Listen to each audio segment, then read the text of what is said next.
Do, do, do, do, do. Hey, kia ora, Helen Brahms here, coming to you live from Sun City in Arizona. Hope you're having a beautiful, super fantastic, sparkling start to Shake It Up Saturday.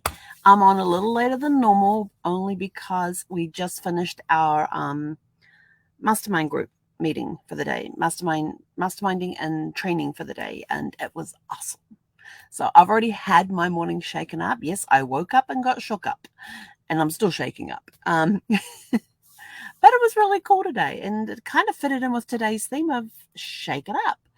And, wake up and shake up your day. What things can you do to shake your day up? And I kind of think about, how many times do you're out in the car, you're driving home from work, the shopping center, a friend's place, a family member's place, and you don't remember anything of the drive. Or how many times have you gone out for your walk on the same route all day, every day? You've got the earphones plugged in, you're listening to an audiobook, you're listening to music, and you completely miss the beauty that's around you. You're out for your walk and you're back again before you know it. Not really concentrating or taking notice. You're not being present. When you're driving the car home, did you see the kids out there on the sidewalk teaching a younger sibling how to ride a bicycle? Or did you see over here on this side, as you're going past this house, the kids were having a water fight? Or there was a dad over here playing catch with his son, or even with his daughter or son out there playing catch with the kids. Did you see these people over here raking leaves and having fun, and the dogs spurting their way through the leaves and stuff? What are you missing because you get just so in the rut and so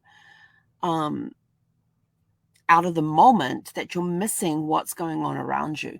So when you're doing driving stuff, this is why we always suggest take a different route home, take a different way, because when you take a different way, you are forcing your brain to take notice of what is going on around you.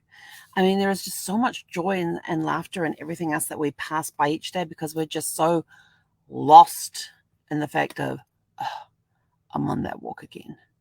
Oh, I'm having to drive this route again. That your brain just takes over and sort of like, oh yeah, we know the way home. We'll just get you there, and you go off and think, and you get lost in some other world. You're not really present in that moment. One thing that you can do is take a different route. Another thing you can do is that when you're out walking, look at your surroundings. Take photographs as you're going. So as you're walking down a street, somebody may have their garden may be in they may have a gorgeous spring garden with all these vivid colors and everything else. And you're just sort of like, wow, take a picture of it, share it on social media. Hey, saw this while I was out walking.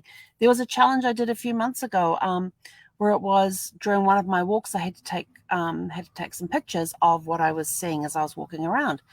I took it upon myself to extend that, and every morning and every evening when Zeph and I were out for our walks, when we had a little time, I was taking photographs. I was shocked.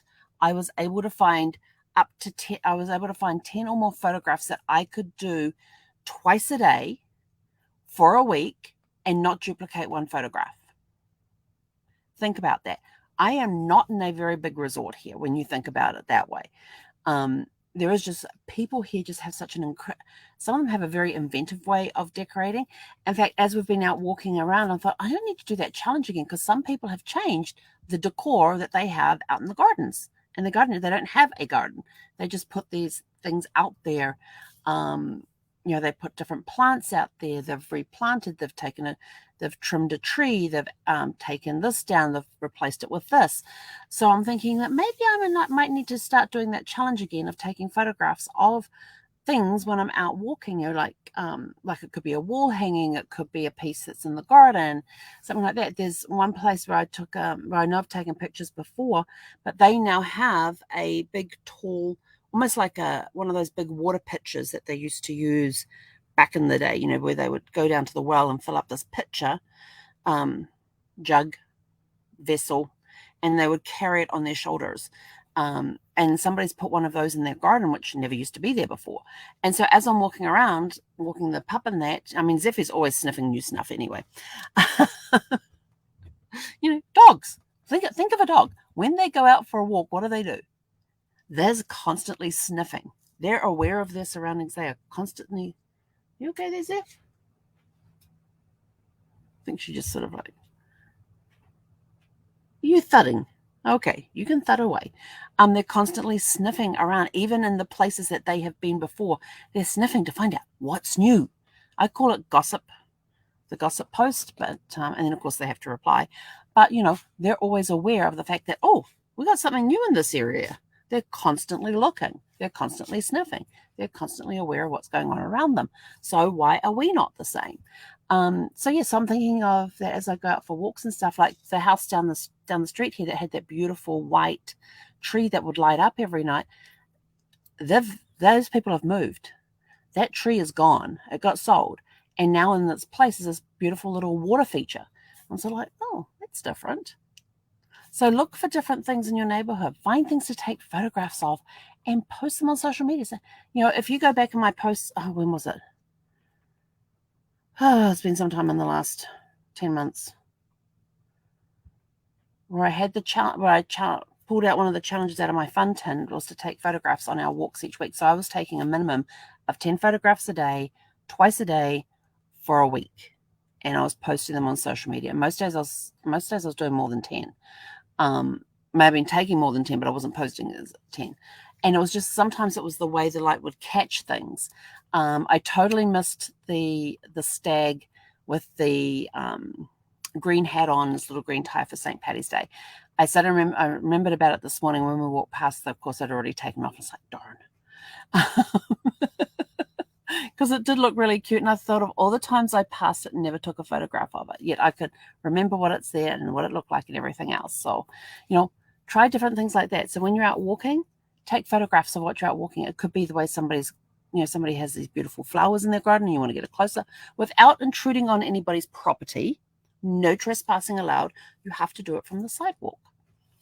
So that'll give you a little bit of a chance. Or if you know the person, just say, hey, can I come in and take a picture of your roses? Or can I take a picture of your daffodils? Or whatever it is. Maybe, and right now you've got all the blossoms, spring starting to spring in some areas. So you've got these beautiful blossoms coming out. Take pictures of the blossoms as they bloom. Here's this tree on day 1. Here's this tree on day 7. So people can see the difference between a day 1 and a day 7. You got people where one day they've got this beautiful sunshine and the next day they're getting snow. Very big difference in change of temperatures and things. So, and it allows for different views because different weather fronts and that will give you different sunsets, different sunrises, different cloud formations. People must think I'm nuts when I'm walking around because my head is like this the whole way.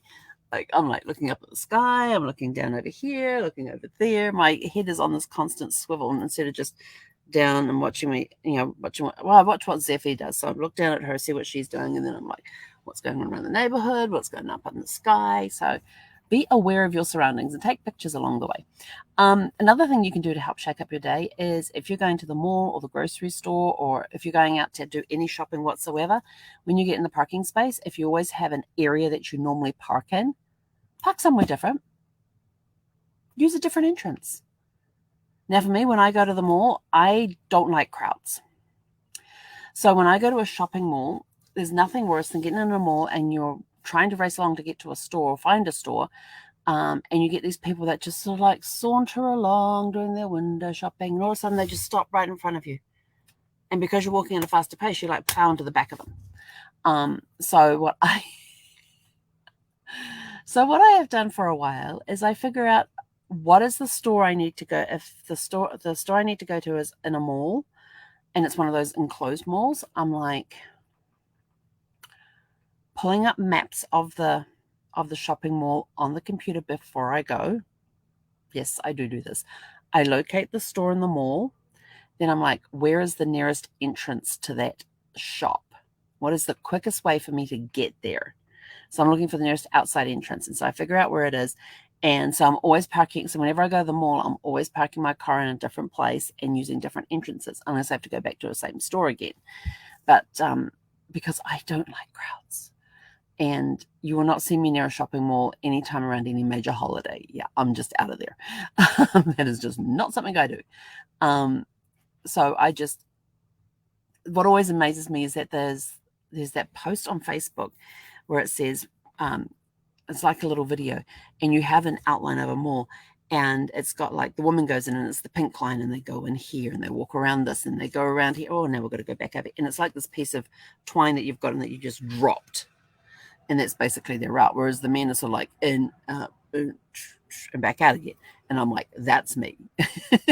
Whenever you see that cartoon that shows the woman going shopping and she's into every mall and, oh, we'll go to the store over here, now we'll go back to this one over here. To me, that makes no sense. If you're going to go into a shopping mall, you figure out where the stores are. You go and you hit the stores. You say, right, I'm going to start at this one. I'm going to go over to this one. And you just get it done in the quickest, most efficient way possible.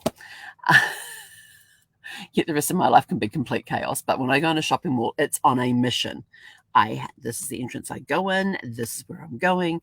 And it's straight to that store and straight back out again. I don't have time for window shopping.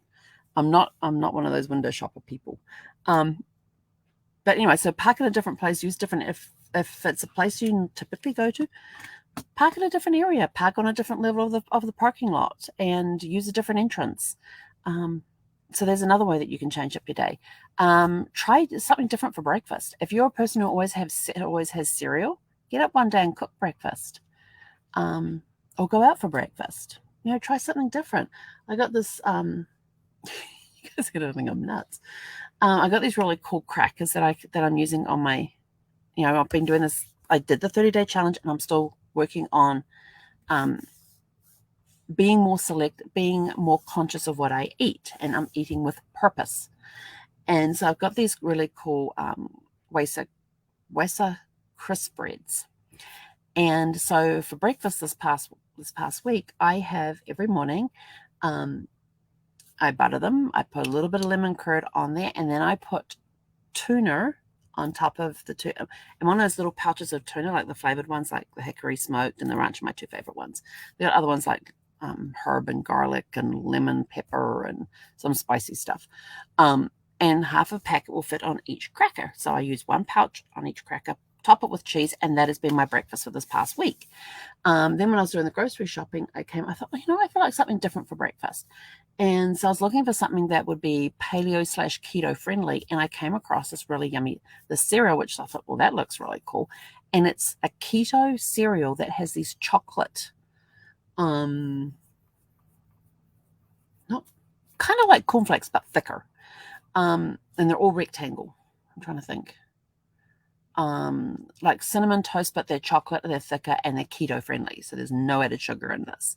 And like half a cup has like 9 grams of protein and 5 grams of carbs, and I can't remember how many fats, but it's keto friendly. And so the last 2 mornings I've had that and put my half a cup in my bowl, and then I throw in some blueberries and some blackberries with it, pour some oat milk over it, and it's been a really good breakfast. So I've had that the last 2 mornings. So change things up.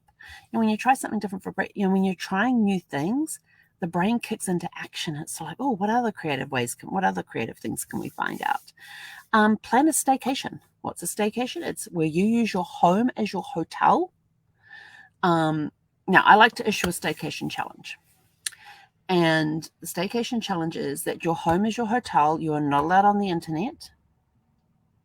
It's like media. So it's, you are free of devices. You can use your phone for directions, but we prefer you don't, that you use something like a paper map. So actually getting a map out, finding your house on the map, finding where the location is, and sometimes the maps come in books, so you've got to go through several pages and figure out the most efficient way to get there or something like that. But the goal is on a staycation, when I issue a staycation challenge, is that you don't spend more than $20 per person per day. And that includes your parking fees, your admittance fees, and your food. And of course, gas. So if you are wise, you do things like, well, you fill the car up before the weekend, then you take lunch with you, have cooler bags, and you take your own food with you, so you don't have to worry about eating out and places like that. If you have annual passes to places, that gives you a way to get in without costing you anything that weekend. But the idea with the staycation is to go out and find as many free things that you can do in your town or city, free or cheap. And I want to not cheap, inexpensive entry fees. So either free entry fees or inexpensive entry fees into places where you can go and you can spend a day. Now, annual passes are allowed because they're always fun to have. And, annual passes mean, but try new things. Try some new stuff. Is there a new museum that's opened up? Do you have kids? Have you taken to the local kids museum? If you're doing it and check with your city, who do you check with? Like parks and recreations and places like that and different things to see if they have what deals they've got going on at times. Like I know in San Diego, and it's either September or October, I can't remember which, but kids are free admittance to the museums or the zoo as long as they have a paying parent with them. And in some places they will limit the number of kids that can come in, and in other places it's like bring as many kids as you want. So look for things like that where you can get the good deals and stuff too. So always be aware of those. Look for coupons that you could use to give you a lower price on the tickets. But it makes you more, when you're doing staycations, you are more aware of what is available in your town or city, in your region, and more for different fun things that you can go and explore together as a couple, as a family, by yourself, whichever way you want to do it. And make sure you take advantage of any memberships that you have that give discounts to get into places. For example, I have my travel agent card with me, and that card has gotten me some really good deals on things. Going into different places and stuff. And always ask, even if they don't show the discount on the board, just ask, hey, for veterans, do you have a military discount? For AAA, AARP, or some of the other ones.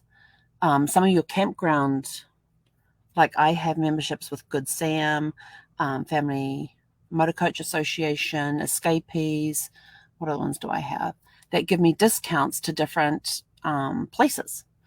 Not only just on the campgrounds, but also to parks and different attractions in different places. So always ask. And of course, I have my travel agency thing, which may give me discounts as well. Always ask, what discount programs do you have? And they may say, well, what do you want? You go, no, you really need to tell me which ones you have, because it'll take me a while to list all the ones I do have, type of thing. But it never hurts to ask. And someone say, oh, no, we don't have any discount programs. That's fine. I just thought I would ask. It never hurts to ask. What's the worst they can do? Say, no, but you were planning on going anyway. You get a discount, bonus. So have fun with the staycations. Plan them out. If you've got kids, get them involved on different places, and try to go somewhere that you haven't been before as well, because that always opens up the mind and the creativity and stuff. Plan fun on your calendar. During our mastermind class today, we were talking about using the use of the calendar and time mastery, and it was just absolutely fascinating about putting everything into your calendar. And I'm sort of like, okay, I've got a lot of my stuff is in my calendar, yes, but then I also put in what's called pottering time, and you just potter around. Some people will putter around. I potter. And you just potter around and you do a bit of this and you do a bit of that. And it's kind of like a free time, but this is what you want to get done during your free time. And other times it's like, so I've got a pottering time this afternoon, which is going to be doing laundry. I've got the laundry here ready to go into the car. Zeffie's not going to be happy because she won't be able to come with me because it's in the non-pet area, and I can't leave her in the car because it's going to be like 86 degrees or something today, and it's already 70 something outside. So she ain't getting left in the car. So she'll get left here in the RV with the AC on. So it's just like, I have my pottering time, which is when I take time to get laundry done, do the housework, finish a project that I'd been working on that I just needed just a little bit extra time to get it done. And so it was very interesting to put that. So make sure that you plan fun on your calendar during the week. Maybe it's taking a ceramics class. Remember one time we were at, what amusement park were we at? Brad and I were at an amusement park with the boys. We had little walkie-talkies with us. And so we let the boys go off by themselves. And they were told to meet us at a certain place by a certain time. And so Brad and I were wandering around, and we came across the ceramics place in the middle of the amusement park. And so we thought, let's go. For some reason, we thought, let's go in and sit down and paint some ceramics. And they, it was, where were we? I know that we were not, it wasn't near home. We were away on a vacation somewhere. And so Brad and I are sitting in the middle of an amusement park in this ceramics place. He's painting up a mug. I'm painting up a jug, like a water pitcher. And then we pay for it. We leave it with them along with all the shipping information. And then it gets shipped out later that week because they do all the firing. They go and fire it and all of that sort of stuff, so it enhances the colors and everything else. And when we got it, there was a note with Brad's mug to say they have refunded his cost in full, because when his thing came out of the kiln, there was a slight chip on it. And so they refunded him for the whole project, but he still got to keep his mug. So what did he do with his mug? It got stuck on his desk, and that became his pen holder. Me with the jug that I had done, yes, it was all glazed inside, so we could have very easily used it for a water jug in there. I think we did a couple of times, but then it ended up being a vase. There was no damage to the jug. I mean, it's a perfectly good jug, but I didn't have a big enough vase one time for some flowers that we got, and so that was big enough. It was heavy enough that we used that. Take an art class. Maybe you want to take, I'm all about the arts today. Go and do a leather workshop. Make yourself a belt or a wallet or something like that. I was thinking about leather the other day, and I thought, I haven't done leather work in a long time. Take a course on a hobby or an interest that you have. There are so many places that will do online classes. There's, the best free class of all, YouTube. Go to YouTube, look it up. You'll be surprised at what you find on there with classes and everything else. Well, in guitar, there's guitar lessons on YouTube. Pick up an instrument. Go learn an instrument. Learn to play a song on a guitar, or learn to play a song on the keyboard or something like that. Find fun things that you can put on your calendar during the week, that you allow yourself that time, whether it's an online class or an in-person class, whatever it is. Allow yourself time. Go learn to belly dance. I've got a friend who teaches belly dancing classes, and Zumba. She does Zumba as well. What other things could you do? There's so many things out there. You can even do something like, there's places where you can go and drive race cars around racetracks, and then you do the whole classes and everything else. So find some fun stuff to do, put them in your calendar so that they get done, instead of just having them on the list over here, which is your wish list. If you put them on the calendar, you're a little more committed to doing it. So what's stopping you? Go out, wake up, and shake up your day, and we'll catch you guys back here around 6 p.m. Pacific time. So until then, have a super fantastic, sparkling Shake It Up Saturday. I'm going to go do laundry now. Heck on it up.